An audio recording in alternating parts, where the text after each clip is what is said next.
Invincible season 4 and monarch legacy of monsters season 2 రెండు కూడా complete అయిపోయాయి. Next the boys, dare devil, mall ఇవి ఇంకా ఫినిష్ కాలేదు. ఫినిష్ అయ్యాక వాటి గురించి తర్వాత మాట్లాడుకుందాం. ప్రస్తుతానికి ఈ ఇన్విన్సిబుల్ సీజన్ 4 అండ్ మోనార్క్ యొక్క సీజన్ 2 యొక్క రివ్యూస్ గురించి కంప్లీట్గా మాట్లాడుకుందాం. ప్రీవియస్ సీజన్స్కి ఈ సీజన్స్కి ఎక్స్పెక్టేషన్స్ మ్యాచ్ చేసేయా, లీడ్ చేస్తున్న కంటిన్యూషన్ ఎంత పర్ఫెక్ట్గా ఉంది, అప్కమింగ్ సీజన్స్ మీద హైప్ ఏ విధంగా ఉంది, అర్జెంట్గా దీన్ని చూడాలా లేదా అనే దాని గురించి. అండ్ ఇన్విన్సిబుల్ ద బాయ్స్ ఒకే ఇయర్లో వచ్చాయనుకుంటా.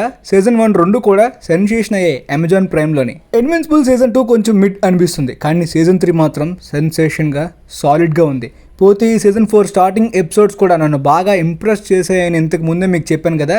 రీసెంట్గా చాలా టీవీ షోస్, చాలా ఎపిసోడ్స్ చూస్తున్నా కూడా ఈ ఇన్విన్సిబుల్ సీజన్ 4 స్టార్టింగ్ ఎపిసోడ్స్ అయితే వెంటనే ఇన్వాల్వ్ అయిపోయేలాగా ఈ సీజన్ చాలా ఇంట్రెస్టింగ్ అండ్ ఎంటర్టైనింగ్ మూమెంట్స్తోనే కంటిన్యూ అయింది. నాకైతే బాగా నచ్చింది. ఈవెన్ ఎపిసోడ్ 4కి చాలా మంది క్రిటిసైజ్ చేశారనుకుంటా ఆ డెవిల్ క్యారెక్టర్ యొక్క డిఫరెంట్ పోర్ట్రేయల్ గురించి. ఇన్ఫాక్ట్ ఆ ఎపిసోడ్ కూడా చాలా బాగుంటుంది. చాలా మంది రిలీజన్ వాళ్ళు కొంచెం హర్ట్ అయ్యారు కానీ ఈ కంటిన్యూషన్లోని ఆ డెవిల్ గురించి ఏమైనా డీటెయిల్స్ ఉంటాయేమో, కంటిన్యూషన్ ఉంటుందేమో అనుకున్నాను. కానీ ఆ ఎపిసోడ్ 4కి ఆ తర్వాత డెవిల్కి సంబంధించి ఎలాంటి మూమెంట్స్ లేకపోవడం కొంచెం నాకు మైనస్ పాయింటే అనిపించింది.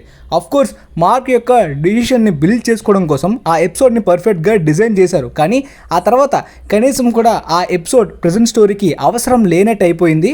ఎందుకంటే వాళ్ళు క్రెడిట్స్లోని స్మాల్ టీసీ చదిలేశారు కూడా. అండ్ ట్రాక్ గురించి ఇంతకు ముందు చెప్పాను కదా, కాన్క్వెస్ట్తోనే సీజన్ 3 ఎండింగ్కి జరిగిన బ్యాటిల్ అనేది one of the greatest battles of all time. అవును, లైవ్ యాక్షన్ అండ్ యానిమేషన్ కలిపినా కూడా నేను చూసిన బ్యాటిల్స్లోని one of the iconic battle అది. ఇంటెన్స్ యాక్షన్తోని ఎపిసోడ్ అంతా కూడా షేక్ అయ్యి అదిరిపోతుంది. ఆ రేంజ్ ఇంపాక్ట్ తర్వాత అంతకన్నా పవర్ఫుల్ విలన్ అన్నట్టు ఇంట్రడ్యూస్ చేసిన ఈ క్యారెక్టర్ గురించి ఎక్కువగా ఎక్స్ప్లోర్ చేయట్లేదు ఏంటి, డ్రామాలోని ఓన్లీ బిల్డప్ మాత్రమే చూపిస్తున్నారు అనుకున్నాను. కానీ ఒక్కసారిగా ఆ ఎపిసోడ్లోని ఆ క్యారెక్టర్ యొక్క పవర్ని ఎపిసోడ్ 6లో రివీల్ చేయగానే బాబోయ్ వీడితో మన వల్ల కాదు అనేలాంటి బిల్డప్ని, మూమెంట్ని అయితే ఆ ఎపిసోడ్లోని చాలా స్ట్రాంగ్గా బిల్డ్ చేశారు.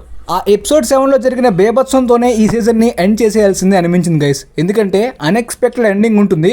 అక్కడితోనే సీజన్ ఆపేస్తే నెక్స్ట్ సీజన్ మీద క్యూరియాసిటీ చాలా బాగుండేది. ఫైనల్ ఎపిసోడ్ సీజన్ 3 ఫైనల్ ఎపిసోడ్లా ఉండదన్నమాట ఇక్కడ. ఎందుకంటే ఎపిసోడ్ 7లోనే బ్యాటిల్ అయిపోద్ది. కానీ ఎపిసోడ్ 8లోని క్లైమాక్స్ని కాస్త ఎక్స్టెండ్ చేసినట్టు, సీజన్ 5 స్టోరీని సెట్ చేసుకోవడానికి పర్ఫెక్ట్గా ఆ ఎండింగ్ని ప్లాన్ చేసుకున్నట్టు అనిపించింది. టు బి హానెస్ట్ ఆ ఎండింగ్ మూమెంట్ అయితే ఒకటి ఉంటుంది, చాలా బాగుంది. కానీ అంతవరకు ఆ ఎపిసోడ్ని ఒక టెరిఫైయింగ్ డ్రామా టైప్లోని కొన్ని సీన్స్ని వాడారు. కొంచెం రిపిటేటివ్ అనిపించింది. కానీ జరిగిన కాన్సిక్వెన్సెస్కి, ఆ ఇంపాక్ట్కి పర్ఫెక్ట్ కన్విన్సింగ్ అని అనిపిస్తుంది. ఇంతకు మించి డీప్గా వెళ్తే ఖచ్చితంగా చాలా సాడ్ అన్ఎక్స్పెక్టెడ్ మూమెంట్నే చూడాల్సి వచ్చేది. కానీ ఇది జస్ట్ టీజర్ మాత్రమే, అంటే జస్ట్ టీజ్ చేసి వదిలేశారు. ఆ అప్కమింగ్గా జరగబోయే విధ్వంసం నేనైతే అసలు ఇమాజిన్ చేయలేకపోతున్నాను. ఎలా అవుతుంది? ఇది పాసిబులే కాదు. ఖచ్చితంగా సాడ్ మూమెంట్తోనే ఎండింగ్ ఉంటుంది. ఇది చాలా ఇంపాసిబుల్ అనిపిస్తుంది. అంటే చాలా కామిక్ ఫిల్మ్స్ చూస్తాం, చాలా కామిక్ టీవీ షోస్ చూస్తాం, కానీ ఇలాంటి విలన్ని, ఇలాంటి మూమెంట్స్ని అయితే మాత్రం చాలా చాలా రేర్గా చూస్తాం. అంటే Thanos, dark side, doctor doom, Galactus, Kang లాంటి విలన్స్ ఎందుకు పనికిరారు, వాళ్ళందరూ కలిపి ట్రాక్ జుట్టు పట్టుకుని ఒక వెంట్రుకు లాగడానికి చాలా కష్టపడాలి అనే రేంజ్లో చూపిస్తే నిజంగా ఆ టెర్రర్ అనేది చాలా బాగా జనరేట్ అయింది. లైవ్ యాక్షన్ తీస్తే ఈ ఇంపాక్ట్ చాలా డబుల్ త్రిబుల్ రేంజ్లో ఉంటుంది. అలాంటి భయాన్ని క్రియేట్ చేసి ఆపేశారు. ఫైనల్గా ఈ సీజన్ 4కి నేను ఇచ్చే రేటింగ్ 9/10. సీజన్ 3 లాంటి ఎండింగ్ని కొంచెం డిఫరెంట్గా, అంటే ఎక్కువసేపు ఏమైనా ప్లాన్ చేసి ఉంటే పర్ఫెక్ట్గా బ్యాలెన్స్ అయి ఉండేది. కానీ ఆ సీజన్ 3 ఎండింగ్ మాత్రం ఇప్పటికీ మర్చిపోలేనిదే. కానీ దానికి మించిన మూమెంట్స్ కూడా అప్కమింగ్గా చూడబోతున్నామని ఈ సీజన్లోనే టీజ్ చేసి దాన్ని చూపించి వదిలేశారు. ఇక మోనార్క్ లెగసీ ఆఫ్ మాన్స్టర్స్ విషయానికి వస్తే, గతంలోని గాడ్జిల్లా 1, కాంగ్ టైంలోని ఈ యూనివర్స్ చాలా బాగా నచ్చేది, మంచిగా అనిపించింది. కానీ తర్వాత అలా ఈ యూనివర్స్లో ఫిల్మ్స్ అన్నీ కూడా it doesn't make any sense అన్నట్టు, కనీసం స్టోరీని పెట్టకుండా ఏదో స్మాల్గా చిన్న చిన్న ఈవెంట్స్ని, చిన్న చిన్న ఫైట్ మూమెంట్స్ని డబ్ల్యూడబ్ల్యూలా చూపించేసి ఆపేయడం అనేది పర్సనలీ నాకైతే అంతగా నచ్చలేదు. అండ్ మొన్న వచ్చిన గాడ్జిల్లా -1 చూసిన తర్వాత ఈ స్టోరీస్లో పొటెన్షియల్ని ఏ రేంజ్లో వాడుకోవచ్చో అనిపించింది. అండ్ మోనార్క్ సీజన్ 1 కూడా చాలా వరకు స్టోరీని, డ్రామాని, ఆ క్యారెక్టర్స్ని వాడుకునేసరికి నేనైతే ఈ షోకి నిజంగా ఆ టైంలో బాగా ఫ్యాన్ అయిపోయాను గైస్. అసలు మాన్స్టర్ వర్స్ మీద ఈ రేంజ్ పొటెన్షియల్ ఉందా, దీన్ని ఎలా వాడుకుంటారు అప్కమింగ్గా Godzilla x Kong the new ఎంపైర్లో అనుకున్నాను. తుస్సు అనిపించారు. అంటే డిసప్పాయింట్ చేసిన మూవీ అని చెప్పను, ఎంటర్టైన్ చేసిన మూవీయే. టైం పాస్గా అలా వెళ్ళిపోతుంది తప్పించి ఈ యూనివర్స్లో ఉన్న పొటెన్షియల్ని, స్టోరీని, ఆ కాన్సెప్ట్ని ఏ మాత్రం కూడా వాడకుండా కేవలం టైం పాస్ పాప్కార్న్ సినిమాలే ప్రతిసారి ఇస్తే ఆ VFX మాన్స్టర్స్ ఒక WWE లాంటి 2-3 ఫైట్ సీక్వెన్స్ జరిగిన తర్వాత సినిమా అయిపోతుంది అనేలాగా రిపిటేటివ్గా బోర్ అయిపోయి ఒక ఫటిక్ క్రియేట్ అయిపోతుంది. పోతే ఈ సీజన్ 2 ఎలా అనిపించిందంటే స్టార్టింగ్ ఎపిసోడ్ నాకు రొటీన్గా ఈ స్టోరీని కంటిన్యూ చేస్తున్నట్టు అనిపించింది. అంటే హాలీవుడ్లో చాలా సీక్వెల్స్ ఇలా అన్నెసరీ ప్లాట్తోని కంటిన్యూ చేస్తారు కదా. ఫర్ ఎగ్జాంపుల్ అక్కడ ఒక ప్రమాదం ఉంటుంది, కానీ ఒక క్యారెక్టర్ కోసం ఆ ప్రమాదంలోకి వీళ్ళందరూ వెళ్ళి ఆ క్యారెక్టర్ని కాపాడాలనుకుంటారు, లేనిపోని ప్రమాదాన్ని మళ్ళీ మొదటికి తీసుకొస్తారు, అక్కడ నుండి ఈ ప్రమాదాన్ని ఎలా ఆపారనే స్టోరీ. రీసెంట్గా స్ట్రేంజర్ థింగ్స్ యొక్క స్టోరీని కూడా అలానే లాగారు అనుకోండి. ఈ అన్నెసరీ రొటీన్ సీక్వెల్ పాయింట్స్ లానే ఈ ఎపిసోడ్ 1 కూడా అనిపించింది. కానీ ఎపిసోడ్ 2లో మళ్ళీ ఇంకాస్త డీప్గా వెళ్తున్నారు. ఈ మాన్స్టర్ యూనివర్స్లో ఉన్న ఆ మిస్టరీని కానీ ఆ కాన్సెప్ట్ డీటెయిలింగ్ని ఇంకాస్త డీప్గా వెళ్ళబోతున్నారు అనే వైబ్స్ అయితే ఒక్కొక్క ఎపిసోడ్తో వచ్చింది. నాన్ లీనియర్గా స్క్రీన్ ప్లేని వాడుకుంటారు, అంటే ఫ్లాష్ బ్యాక్లోని ఇంతకు ముందు జరిగిన ఈవెంట్స్ని దీన్ని సీజన్ 1లో చూపించిన ఆ క్యారెక్టర్స్ కానీ ఆ ఈవెంట్స్ కానీ ఆ స్టోరీ ఆ ఎమోషన్స్ అన్నీ కూడా ఇంతకు ముందు ఏ మాన్స్టర్ వర్స్లోని కూడా చూపించలేదు.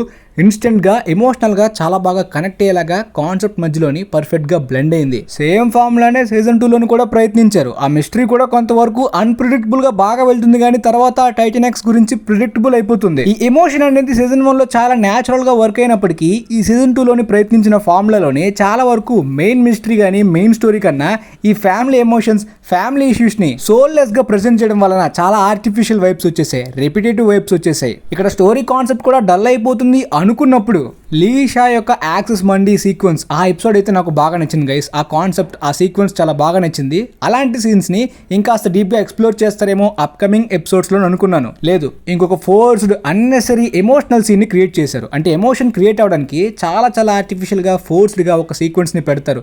కనీసం పర్సనల్లీ నాకైతే ఎమోషనల్గా టచ్ అవ్వలేదు. అండ్ ఇక్కడ story concept dull and predictable అయిపోతుంది. మెయిన్ స్టేక్స్ అన్నీ కూడా బాగా రొటీన్గా సింపుల్గా అయిపోతున్నాయి అనమాట. కానీ విఎఫ్ఎక్స్ స్టాండర్డ్స్ మాత్రం ఫిల్మ్ లెవెల్లోనే ఎక్కడ కూడా సినిమాటిక్ లెవెల్కి అస్సలు తగ్గదు. ఆ రేంజ్ క్వాలిటీనే విఎఫ్ఎక్స్ అయితే కనిపిస్తుంది. సీజన్ 1 కన్నా కొన్ని అద్భుతమైన విఎఫ్ఎక్స్ మూమెంట్స్ సీజన్ 2లో కూడా ఉంటాయి, కానీ గాడ్జిల్లా రావడానికి చాలా చాలా టైం, అంటే ఆల్మోస్ట్ లాస్ట్ ఎపిసోడ్స్ దగ్గర వరకు ఆ క్యారెక్టర్ని చూపించరు. అంటే విఎఫ్ఎక్స్ ప్రాబ్లమ్ అనే కాదు, ఈవెన్ మూవీస్లో కూడా చూసుకున్నట్టయితే Godzilla just guest appearance cameo క్యారెక్టర్లా మాత్రమే కనిపిస్తుంది. ఈ యూనివర్స్లో సీజన్ 1 చాలా ఇంపాక్ట్ ఇచ్చింది. స్టోరీ కాన్సెప్ట్ కానీ క్యారెక్టర్స్ కానీ ఎమోషన్స్ కానీ ప్రతిదీ కానీ.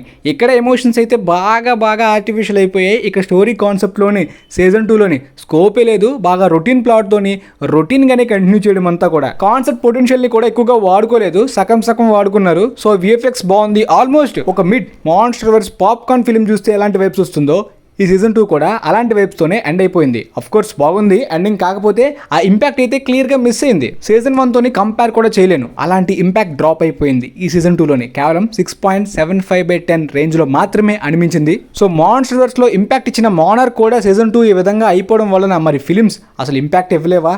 ఆ మిడ్ ఫిలిమ్స్తోనే అడ్జస్ట్ అవ్వాలా? ఈ యూనివర్స్ వదిలేసి జపాన్ వాళ్ళ గాడ్జిల్లా -1 ఫ్రాంచైజ్ మీద ఇంట్రెస్ట్ ఎక్కువ పెట్టుకోవాలా అనేలా అనిపిస్తుంది. మరి చూద్దాం అప్కమింగ్ మాన్స్టర్ వర్స్ యొక్క ఫిలిం ఆర్ టీవీ షో ఏదైనా వస్తే ఈ కాన్సెప్ట్ని ఆ స్టోరీ యొక్క పొటెన్షియల్ని పర్ఫెక్ట్గా వాళ్ళు ఈ యూనివర్స్ని వాడుకుంటారా, లేదంటే ఇలానే కంటిన్యూ చేస్తారనేది. సో ప్రస్తుతానికి అయితే మాత్రం నా ఎక్స్పీరియన్స్ ఇదే. మీకైతే కంప్లీట్గా అర్థమైంది అనుకుంటున్నాను. మరి మీకు ఈ సీజన్ 2 ఎలా అనిపించింది? సీజన్ 1తో కంపేర్ చేస్తే ఎలాంటి ఇంపాక్ట్ ఇచ్చిందో కింద కామెంట్ సెక్షన్లో తెలియజేయండి. And thanks for watching guys.